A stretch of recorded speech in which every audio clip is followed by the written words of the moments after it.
لیکن پھر بھی کیسی نفیس اور کیسی فائن پرسنالٹی جو ہے وہ ان کی بنی، اور کیسی شکر گزاری تھی، کیسا صبر تھا ان میں، کیونکہ ظاہر ہے آپ صلی اللہ علیہ وسلم نے کام بھی ایسا کرنا تھا آگے جا کے، تو ایک طرح سے ان کی ٹریننگ بھی ہو رہی. اگلی ہیڈنگ ہے ملک شام کا سفر اور بحیرہ راہب سے ملاقات. جب آپ صلی اللہ علیہ وآلہ وسلم کی عمر 12 برس کی ہوئی، بعض روایات میں آتا ہے کہ 12 برس 2 مہینے کی ہوئی، تو ابو طالب نے تجارت کے لیے ملک شام جانے کا قصد کیا. یہ بھی واقعہ آپ سب نے پڑھا ہوگا، اسلامیات کی بک میں یاد ہوگا کہ ملک شام جانے کا انہوں نے ارادہ کیا، تو آپ کو ان کی جدائی بہت گران گزری، یعنی آپ صلی اللہ علیہ وسلم ان سے اٹیچ ہو گئے تھے، تو ان کو اداسی ہوئی کہ یہ جا رہے ہیں. تو اس سے ابو طالب بھی متاثر ہوئے اور انہوں نے نبی صلی اللہ علیہ وآلہ وسلم کو اپنے ساتھ ہی سفر پر لے لیا. جب قافلے نے ملک شام کی حدود میں پہنچ کر بصرہ کے شہر کے قریب پڑاؤ ڈالا، تو بحیرہ نامی عیسائیوں کا ایک بڑا راہب، عیسائیوں کا راہب یعنی ان کے جو پریسٹ وغیرہ ہوتے ہیں نا، بحیرہ نام تھا اس کا، وہ اپنے گرجے سے نکل کر، یعنی اپنے چرچ سے وہ نکلا، ان کے پاس آیا اور قافلے کے درمیان سے گزرتا ہوا نبی صلی اللہ علیہ وآلہ وسلم کے پاس پہنچا اور آپ کا ہاتھ پکڑ کر کہنے لگا، یہ دنیا کے سردار ہیں، پروردگار عالم کے رسول ہیں، اللہ انہیں رحمت عالم بنا کر بھیجے گا. تو لوگوں کو حیرت ہوئی، انہوں نے کہا کہ تمہیں یہ بات کیسے معلوم ہوئی؟ تو اس نے کہا کہ تم لوگ جب گھاٹی سے ادھر ظاہر ہوئے، یعنی تم ایسے جب ادھر کے وہاں سے آ رہے تھے نیچے، تو کوئی پتھر یا درخت ایسا نہ بچا جو سجدے کے لیے نہ جھک گیا ہو، اور یہ دونوں چیزیں نبی کے علاوہ کسی اور کو سجدہ نہیں کرتی. یعنی اس نے آبزرو کیا ان لوگوں کو آتے ہوئے دیکھ کے کہ جب یہ لوگ آ رہے تھے تو پتھر اور درخت جو ہیں جہاں جہاں سے نبی صلی اللہ علیہ وآلہ وسلم گزرتے تھے نا، وہاں پہ وہ ایسے جھک جاتے تھے. پھر میں انہیں مہر نبوت سے بھی پہچانتا ہوں، جو کندھے کے نیچے نرم ہڈی کے پاس سیب کی طرح ہے، اور ہم انہیں اپنی کتابوں میں بھی پاتے ہیں. یعنی ان کی کتابوں میں اتنی واضح نشانیاں تھیں، اتنا کچھ لکھا ہوا تھا، بتایا ہوا تھا ان کو کہ جب وہ نبی ہو گئے. بلکہ یہ بھی آتا روایات میں کہ اس سفر کا بھی ذکر تھا کہ اس ایج میں، یعنی یہ جو چھوٹی سی ایج تھی ان کی 12 سال کی، اس میں بھی وہ سفر کریں گے، اس تک کا ذکر ملتا ہے. ٹھیک ہے. کچھ روایات میں یہ بھی آتا ہے کہ جب سب لوگ جا کے درخت کے نیچے بیٹھے تو نبی صلی اللہ علیہ وآلہ وسلم بھی جا کے درخت کے نیچے سائے میں بیٹھے. ظاہر گرمیوں کا موسم ہوتا تھا نا، وہاں پہ دھوپ وغیرہ ہوتی تھی صحرا میں. تو جب آپ صلی اللہ علیہ وآلہ وسلم جس درخت کے نیچے جا کے بھیجے تو وہ بیٹھے، تو وہ درخت بھی تھوڑا سا جھک گیا تھا. یعنی اس سفر کے دوران بھی کرامات جو ہیں وہ ظاہر ہو رہی تھی. یعنی آپ صلی اللہ علیہ وآلہ وسلم کی شخصیت ظاہر ہے خاص تھی، عام تو نہیں تھی. تو آپ کے ساتھ جہاں جہاں آپ جاتے تھے یہ خاص قسم کے کچھ واقعات اور کچھ کرامات ہوتی تھی. اب اس میں آپ لوگ یہ نا حیران ہو کہ ایسا کیسے ہو سکتا ہے، ویسے کیسا ہو سکتا ہے. دیکھیے اللہ تعالیٰ کی قدرت ہے، اللہ تعالیٰ نے دکھانا تھا، بتانا تھا. اور ایک ظاہر ہے آپ صلی اللہ علیہ وآلہ وسلم کی ہستی ایسی خاص تھی، شخصیت کی، اس کی وجہ سے یہ برکات ہوئی. تو اتنے یعنی واضح طرح سے اس نے پہچان لیا تھا. وہ جو ہم پڑھتے ہیں نا، یعرفونہ کما یعرفون ابناءہم، کہ وہ تو ایسے ان کو پہچانتے تھے نبی صلی اللہ علیہ وسلم کو جیسے اپنے بیٹوں کو پہچانتے ہیں. آپ سوچیں اس نے دور سے دیکھا ہے نشانی اور اس کو ایک دم سمجھ آ گئی یہ تو وہی چیزیں جو ہمیں بتائی گئی ہیں. تو یہی ہے وہ خاص ہستی، اور اس نے آ کے پھر بتایا بھی. پھر اس نے قافلے کی ضیافت کی، یعنی اس نے باقاعدہ ان کی دعوت وغیرہ کی، کھانا وغیرہ کھلایا. لیکن ابو طالب سے کہا کہ ان کو واپس لے کر چلے جاؤ، ملک شام نہ لے کے جاؤ، کیونکہ یہود اور رومیوں سے خطرہ ہے ان کی جان کو. تو اس پر ابو طالب نے جو ہے وہ آپ صلی اللہ علیہ وسلم کو مکہ واپس بھیج دیا تھا. ٹھیک ہے. تو اس کو یہ بھی آئیڈیا ہو گیا تھا کہ اس کے لیے یہود جو ہیں وہ اور رومی وغیرہ وہ خطرہ بن سکتے ہیں. تو اس خطرے کے پیش نظر اس نے وارن کیا، اور حضرت ابو طالب جو تھے انہوں نے واپس مکہ بھیج دیا. آگے دیکھیے ایک ہیڈنگ ہے جنگ فجار. جب آپ کی عمر 20 برس کی ہوئی تو ذیقعدہ کے مہینے میں اوقاز کے بازار میں ایک لڑائی پیش آئی، جس میں ایک طرف قریش اور کنانا کے قبائل تھے. آپ کو پتہ ہے قبائل تھے آپس میں لڑتے رہتے تھے. تو جو قریش ہے ان کی قیادت اس کا ابو سفیان کر رہے تھے. تو یہ دو قبائل ایک طرف تھے قریش اور کنانا کے قبائل، اور دوسری طرف قیس اور غیلان کے قبائل تھے. ٹھیک ہے. دونوں میں گھمسان کا رن پڑا، یعنی بے تحاشا شدید قسم کی جنگ ہوئی، اور فریقین کے کئی آدمی قتل ہو گئے، جو کھیت رہے لکھا نا، اس کا مطلب ہے کہ قتل ہو گئے تھے.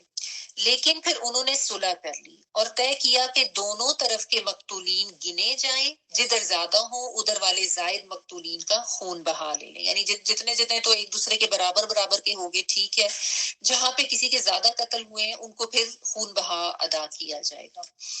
اس کے بعد جنگ ختم ہوئی اور باہمی شر اور عداوت کو مٹا دیا گیا. یہی ان کا ایک یعنی ایک ماحول یہی تھا وہاں پہ کہ لڑائیاں ہو جاتی تھیں، کئی کئی سال قبائل جو ہے وہ لڑتے رہتے تھے، پھر صلح بھی ہو جاتی تھی، بعض کی لڑائیاں بہت لمبی چلتی تھی. تو اس جنگ میں آپ بھی شامل تھے اور آپ اپنے چچاؤں کو تیر تھمایا کرتے تھے. بس اتنی ہی شرکت آپ کی اس میں تھی. ظاہر ابھی چھوٹے تھے، یعنی خود سے نہیں لڑے تھے لیکن تیر پکڑاتے تھے. اس کا نام جنگ فجار اس لیے پڑا، فاجر سے ہے نا، فاجر و فاسق ہوتا ہے نا، گناہگار کے لیے آتا ہے، کیونکہ اس میں حرام مہینے کی حرمت پامال کی گئی تھی. حرام مہینے کون کون سے ہیں؟ محرم، رجب، ذیقعد اور ذی الحج. یہ 4 حرمت کے مہینے اس وقت بھی عرب میں تھے، دور جاہلیت میں بھی ان کو پتا تھا کہ یہ ان مہینوں میں لڑائی وغیرہ کرنا جو ہے وہ ہمارے لیے جائز نہیں ہے. تو فجار نام کے واقعات 4 بار پیش آئے. ہر سال ایک واقعہ پیش آتا رہا، یعنی اس طرح کی لڑائی جو ہے تقریباً 4 سال چلی. یہ والا جو واقعہ جس میں جو ابھی بتایا گیا یہ آخری تھا. اس سے پہلے کے 3 واقعات میں ہلکے پھلکے جھگڑے پیش آتے رہے، لیکن یہ جو تھا اس میں پھر قتل وغیرہ بھی ہوئے تھے. لڑائی صرف اسی چوتھے واقعہ میں پیش ہے، یعنی پراپر جنگ جو ہے نا، ورنہ ہلکے پھلکے جھڑپیں وغیرہ ہو رہی تھی. اور یہ ساری جو ان کی انہوں نے جو نیچے بتایا بھی کہ سیرت ابن ہشام سے ریفرنسز ساتھ ساتھ دیے ہوئے ہیں، اگر آپ نے دیکھا ہو کہ کہاں سے پتہ چلتا ہے. بہرحال یہ جو واقعات بیان کیے جاتے ہیں نا سیرت میں، کہ یہ صرف اس لیے بیان کیے جاتے ہیں کہ ہم لوگوں کو یہ پتہ چلے کہ کس طرح کا ماحول تھا جس میں نبی صلی اللہ علیہ وآلہ وسلم جو ہے ان کی پرورش ہوئی. کہ ماحول ظاہر شخصیت پر اثر انداز تو ہوتا ہے نا. اور اب ماحول تو اس طرح کا تھا، یعنی لڑائی جھگڑے اور قبائل آپس میں لڑ رہی ہیں، لیکن آپ صلی اللہ علیہ وسلم خیر پر تھے. تو آپ صلی اللہ علیہ وسلم نے ماحول کے کوئی اس طریقے کے منفی اثرات نہیں لیے. آپ یعنی خیر پر تھے، مثبت اثرات لیے. اور یہ جیسا ہوتا ہے نا کہ انسان کہتا ہے کہ بھئی ہمیں ماحول ایسا ملا، ہمارے اس کے اوپر اثرات اس طرح کے پڑے تھے.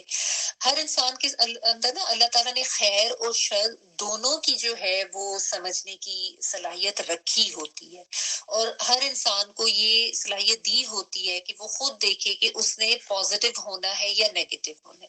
یہ بھی ٹھیک ہے کہ نبی صلی اللہ علیہ وآلہ وسلم ظاہر ہے اللہ تعالیٰ کے نبی تھے، اور انبیاء جو ہے اللہ تعالیٰ کی خاص حفاظت میں بھی ہوتے ہیں.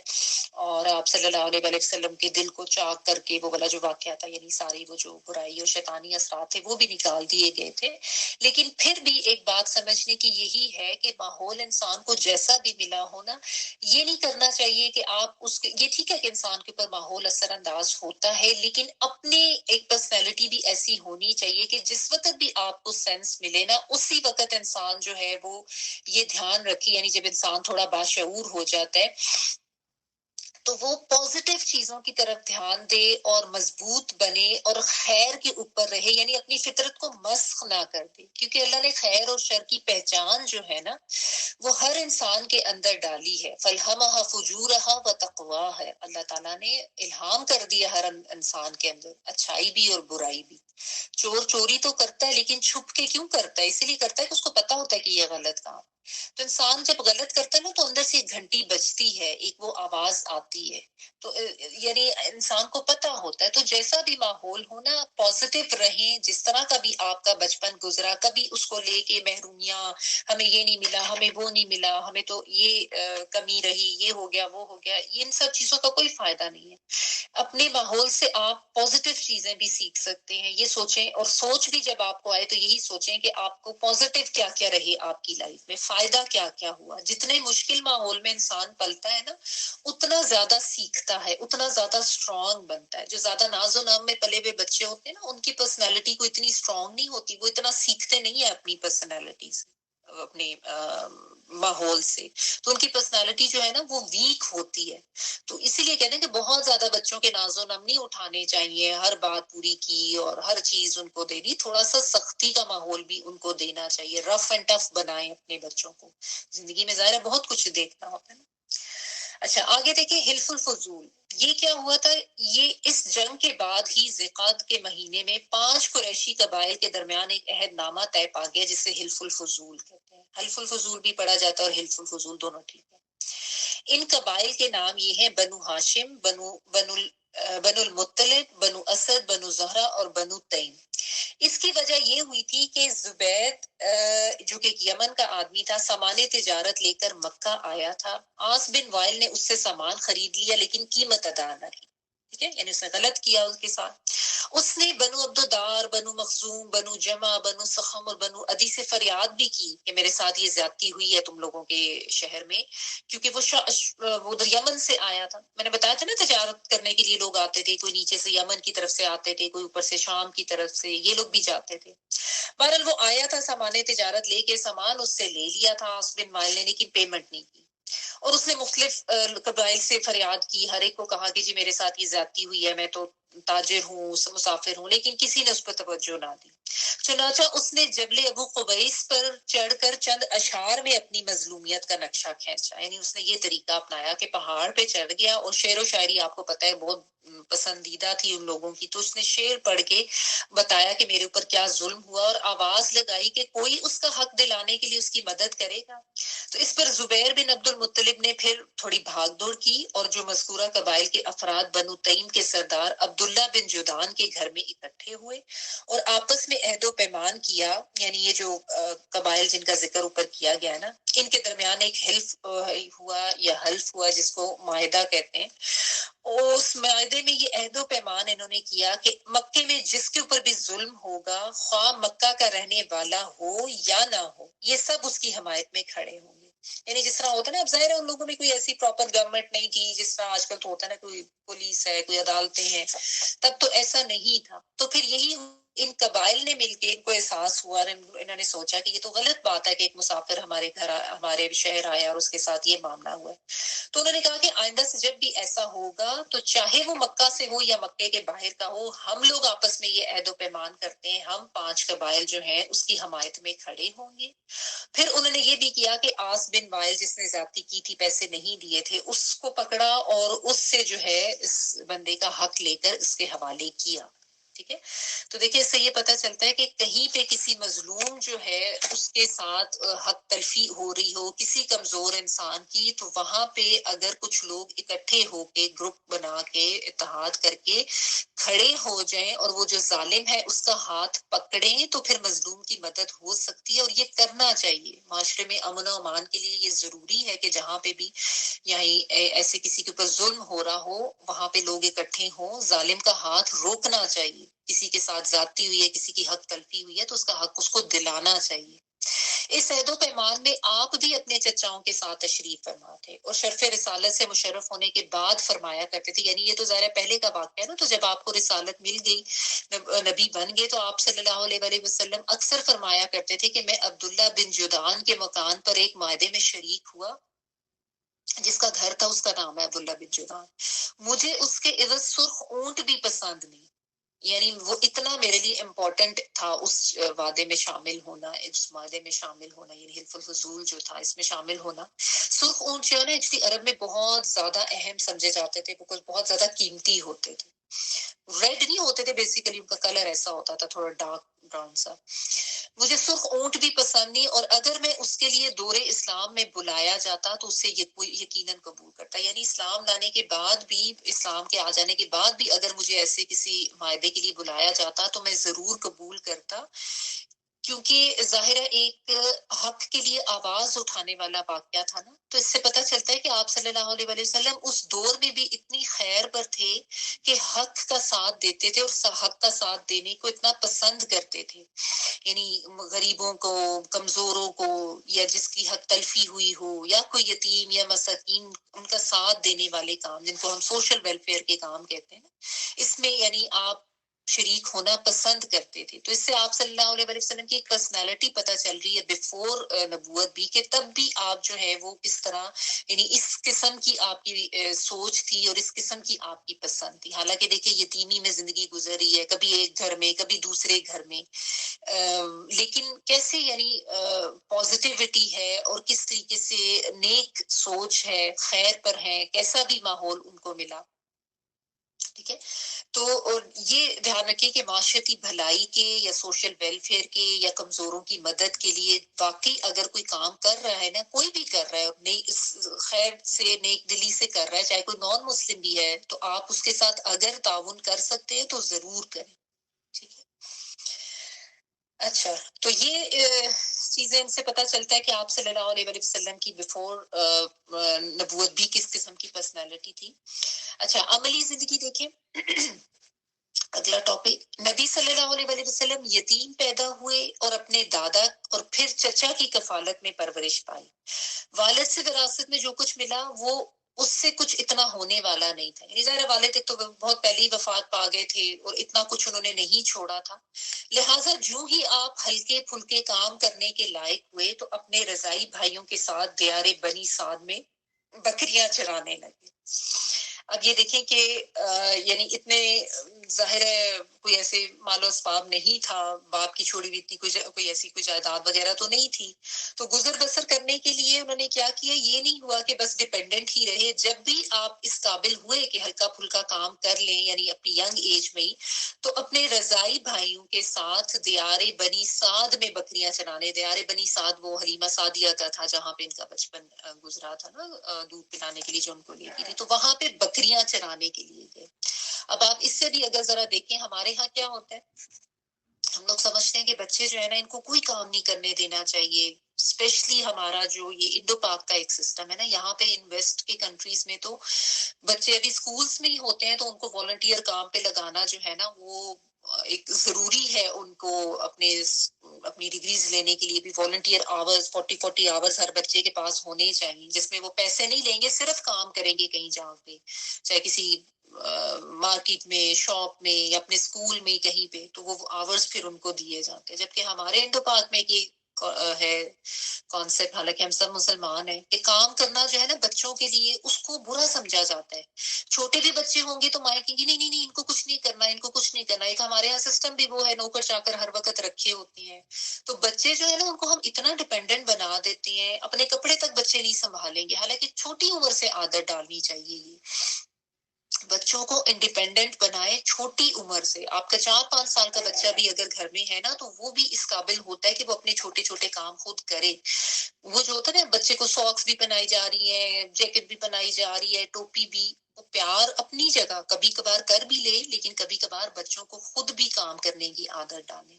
اور اسی طرح جب بچے اور بڑے ہوں, جو ہمارے یہاں ایک یہ طریقہ ہے نا کہ بچے لٹوارا ہو کے یا تو باپ کے پیسے پہ گاڑیاں لے کے نکل گئے, باپ کی پیسہ ضائع کر رہے ہیں, آوارہ گردیاں کر رہے ہیں, یا پھر وہ جو گروپس بنا بنا کے ٹولیاں بازاروں میں کھڑے ہوتے ہیں اور آوازیں کس رہے ہوتے ہیں.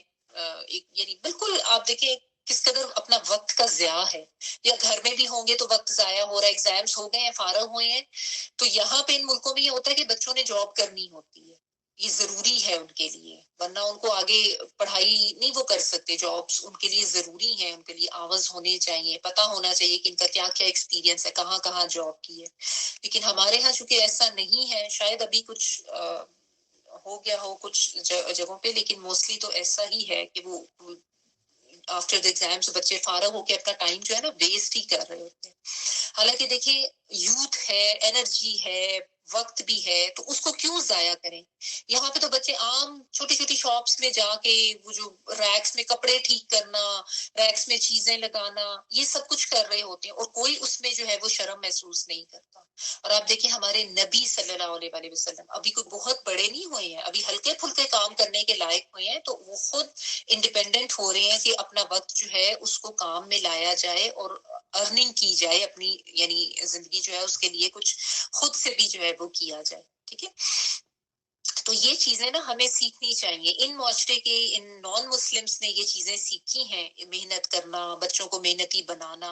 آپ دیکھیں گے یہاں پہ چھوٹے چھوٹے بچوں کو نا باپ نے یا ماں نے ساتھ لگایا ہوگا لان میں, اور وہ پتے اکٹھے کر رہے ہیں, باپ کے ساتھ سنو صاف کر رہے ہیں, باہر گارڈننگ کر رہے ہیں. تو یہ چیزیں بچوں کی پرسنالٹی میں بہت بہت اہم کردار ادا کرتی ہیں, اگر آپ ان کو چھوٹے چھوٹے کاموں کا شروع سے جو ہے وہ عادی بنائیں. اور ہر کام کر کر کے دیں گے, ہر بچے کے ساتھ میل آپ نے رکھی ہوئی ہے جس کے ہر کام کر رہی ہے, تو وہ بچہ جو ہے نا اس کی پرسنالٹی اتنی اسٹرانگ نہیں ہوتی. پھر اچھا آگے دیکھیں, پھر جب مکہ آئے تو وہاں بھی چند کے رات کے عوض اہل مکہ کی بکریاں چرائیں. مکہ آ کے بھی انہوں نے یہی کام کیا کہ رات 1 دینار کا 20واں یا 24واں حصہ ہوتا ہے, جس کی قیمت اس زمانے میں بمشکل 80-90 روپے ہو سکتی, یعنی بہت تھوڑے عوض. یہ بھی نہیں کہ ضروری کہ بہت ہی اچھی تنخواہی ہوگی تو ہی ہمیں کام کرنا چاہیے. کام کرنے میں آر نہ خود محسوس کریں اور نہ بچوں کو آپ آر دلائیں. ہر کام جو ہے نا اس کی رسپیکٹ ہونی چاہیے.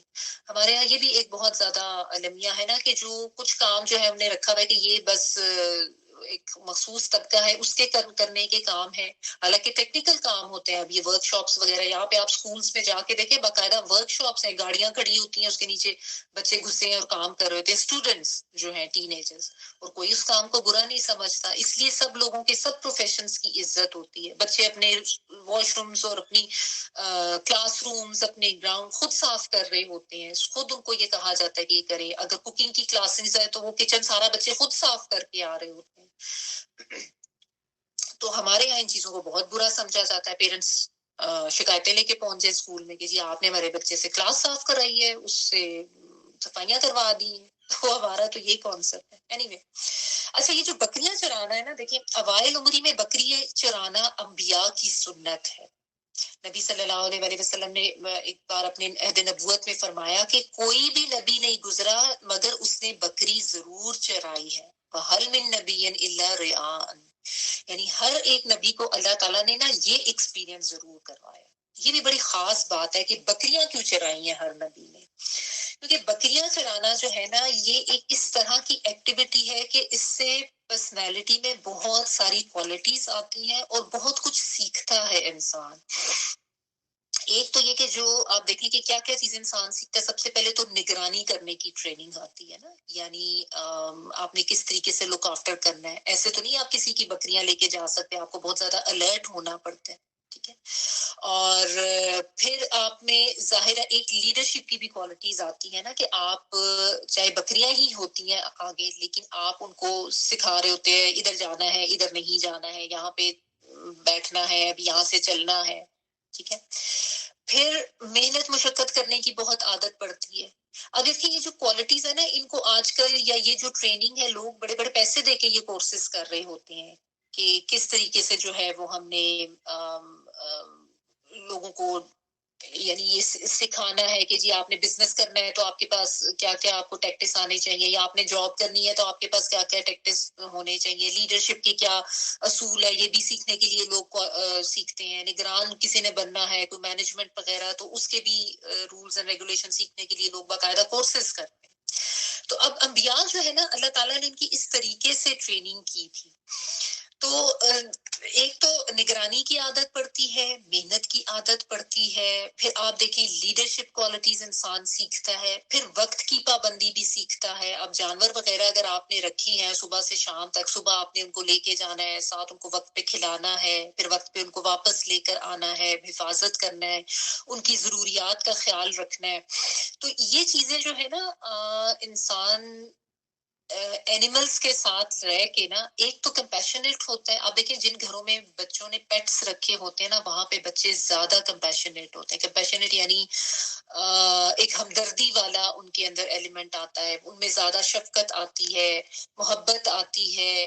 جبکہ جن گھروں میں پیٹس نہیں ہوتے وہاں کے بچے جو ہے نا, ان میں احساس ذمہ داری بھی نہیں ہوتا, اور وہ اس طرح سے کمپیشنیٹ نہیں ہوتے. کیونکہ جب پیٹ ہوتا ہے نا تو بچوں کو پتا ہوتا ہے اس کو اس ٹائم پہ اٹھنا ہے, کھانا دینا ہے. وہ پیٹس تو صبح صبح پہنچ جاتے ہیں آپ کے لیے کہ ہمیں کھانا دو, چاہے آپ سو رہے ہیں یا جو بھی ہیں. تو بچوں کو ایک تو یہ جیسا آپ کہہ لیں کہ ارلی اٹھنے کی عادت, وقت کی پابندی, پھر پیار کرنا, خیال کرنا, اور ہمدردی رکھنا اینیملز کے لیے. پھر پیشنس آتی ہے، صبر و تحمل. اب یہ جو بکریاں چرانا ہے یہ بہت زیادہ پیشنس والا کام ہے، عام کام نہیں، عام بندہ نہیں کر سکتا. کوئی ادھر جا رہی ہے کوئی ادھر جا رہی ہے، ان کو پکڑ کے پھر سارا سارا دن ان کے ساتھ پھرنا، ٹھیک ہے نا. تو یہ جو چیزیں انسان کی شخصیت کو نکھارتی ہیں، انسان کی پرسنالٹی کو بناتی ہیں، کیسے لک آفٹر کرنا ہے، کیسے ان کا خیال کرنا ہے.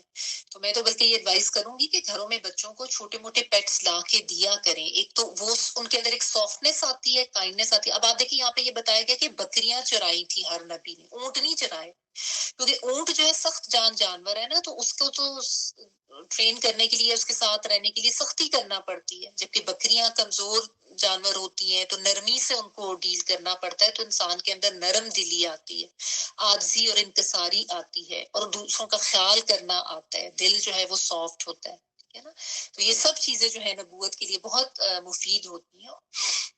اور پھر ایک یہ بھی ہوتا ہے کہ نیچر کے چونکہ قریب رہتے ہیں نا انبیاء، جو بھی یعنی جو بکریاں چراتے ہیں، تو بکریاں چرانا انسان کو نیچر کے قریب رکھتا ہے. تو جب آپ نیچر کے قریب ہوتے ہیں نا، فطرت کے، تو اللہ کی یاد بھی آپ کو زیادہ آتی ہے، اور آپ فطرت اور نیچر پہ اور کائنات پہ غور و فکر زیادہ کرتے ہیں. آپ کو ایک سوچ کا بھی موقع ملتا ہے، غور و فکر کا بھی موقع ملتا ہے، ٹھیک ہے. تو یہ وجہ تھی جو نبی صلی اللہ علیہ وسلم نے کہا نا کہ کوئی بھی نبی نہیں گزرا مگر اس نے بکریاں ضرور چرائی. یہ صحیح بخاری کی حدیث ہے جو میں نے آپ کو بتائی ہے نا، وَهَلْ مِن نَبِيٍّ إِلَّا رِعَانٍ. ریان جو ہے وہ را عین الف اور حمزہ چرواہے کے لیے آتا ہے. تو یہ پڑھنے کا مقصد صرف یہ ہے، یا یہ ان پوائنٹس کو ذکر کرنے کا، کیونکہ میں نے آپ کو کہا تھا کہ ہم ہر چیز سے اپنے لیے سبق نکالیں گے. نبی صلی اللہ علیہ وسلم کی زندگی چاہے نبوت سے پہلے تھی یا نبوت کی بعد کی تھی، اس میں ہمارے لیے بہت سے لیسنز ہیں، ٹھیک ہے. تو آپ کے گھر میں اگر بچے ہیں تو ان کے لیے سیکھیں کہ آپ کو ان کی ٹریننگ کس طریقے سے کرنی ہے.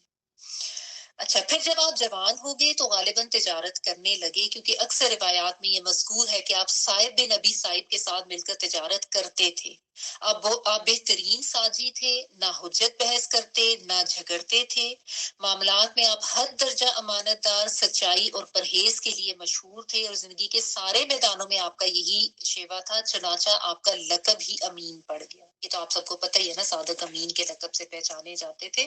اور کئی واقعات آپ کی صداقت کس طریقے سے ملتے ہیں، اور یہ لوگ خود گواہی دیتے کہ آپ صلی اللہ علیہ وسلم جو ہیں وہ بہت زیادہ صادق اور امین تھے. اور پھر آپ صلی اللہ علیہ وسلم کی زندگی میں حضرت خدیجہ کی انٹری ہوتی ہے. یہ بس ہم تھوڑا سا بھی دیکھ لیتے ہیں، باقی انشاءاللہ نیکسٹ ویک دیکھیں گے کہ آپ کی یہی شہرت سن کے حضرت خدیجہ نے آپ کو تجارت کے لیے اپنے مال کی پیشکش کی. وہ شرف و مال دونوں لحاظ سے قریش کی سب سے معزز خاتون تھی، یعنی مالدار بھی تھی اور بہت معزز، بہت لوگ ان کی عزت کرتے تھے، قدر تھی ان کی. وہ لوگوں کو کچھ اجرت پر اپنا مال تجارت کے لیے دیا کرتی تھی. انہوں نے پیشکش کے ساتھ یہ بھی عرض کیا کہ وہ آپ کو بہت اچھی اجرت دیں گی. تو آپ نے ان کے غلام میسرہ کے ساتھ ملک شام کا سفر کیا، وہاں خرید و فروخت کی، اور آپ کو خوب نفع ہوا اور اتنی برکت ہوئی کہ پہلے کبھی نہ ہوئی تھی. پھر جب مکہ واپس آئے اور امانت ادا کر دی، یعنی جو بھی تجارت کا سامان وہاں پہ فروخت کر کے آئے تھے وہ حضرت خدیجہ کو انہوں نے دے دی. اب اس کے بعد حضرت خدیجہ جو ہے انہوں نے، ان کو کیا سوچ آئی یا ان کو کیا کیا کچھ بتایا ان کے غلام نے، یہ انشاءاللہ تعالی ہم نیکسٹ ویک سے آنورڈز کنٹینیو کریں گے. ٹائم ہو گیا ہے. وآخر دعوانا الحمدللہ رب العالمین. سبحانک اللہم و بحمدک، نشہد ان لا الہ الا انت، نستغفرک و نتوب الیک. بارک اللہ لی و لکم فی القرآن العظیم ونفعني وإياكم بالآيات وذكر الحكيم. سبحان ربك رب العزة عما يصفون وسلام على المرسلين والحمد لله رب العالمين. دعا کر لیجیے.